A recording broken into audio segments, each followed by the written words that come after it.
Hi, my name's Alex, and I'm going to be talking about EQ.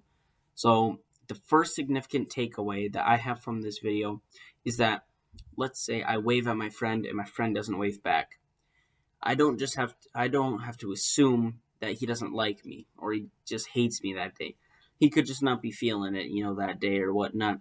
So, I have to diffuse in my brain by my own and figure out what's going wrong. Should I ask him? Should I not?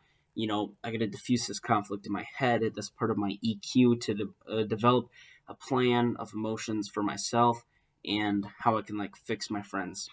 The second significant takeaway is that the four skills the guy put in his video in the TED Talk about emotional intelligence is that self-awareness is a very big thing in EQ.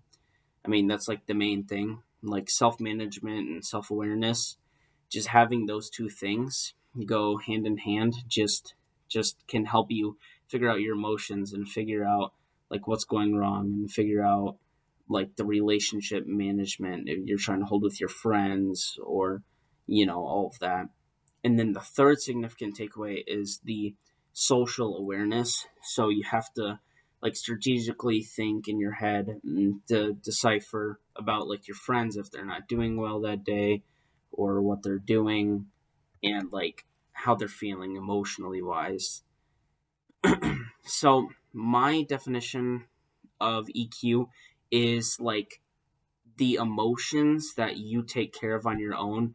So your own emotions in the ways you can make yourself positive or relieve stress, or how you can overcome and diffuse conflict, like I said before, diffuse conflict and figure out others, what's the problem and all that.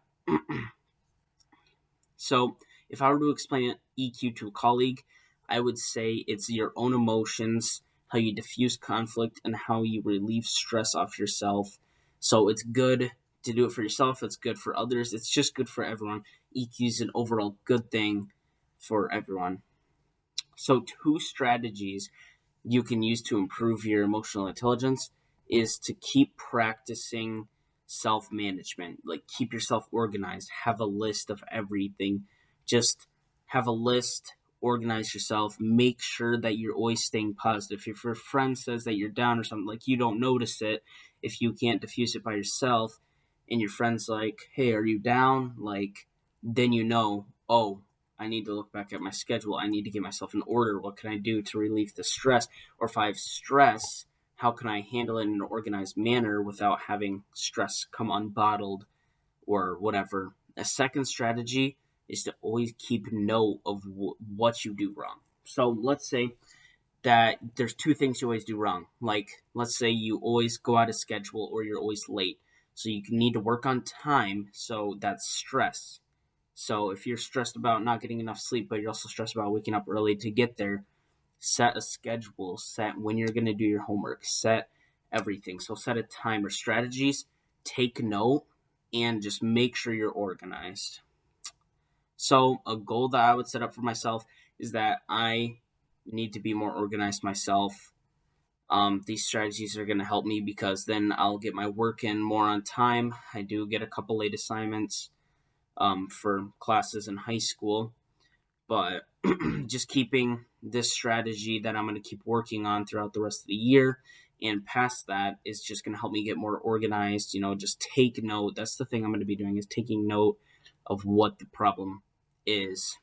So it says, finally, explain in your own words 2 reasons why EQ is important. Well, first of all, it's to keep you emotionally stable. So to keep yourself less stressed, keep yourself careful, of others, and it actually bonds with others. So explain 2 reasons. So my own reason is that it's good for me because I relieve stress. I can become more organized than usual. I can get ahead of my friends. And then the second reason is that it's good with the workplace, good with friends, so I can just figure out what's wrong with my friend, and tell them all these different things. Help out a friend, help out yourself, and stay safe.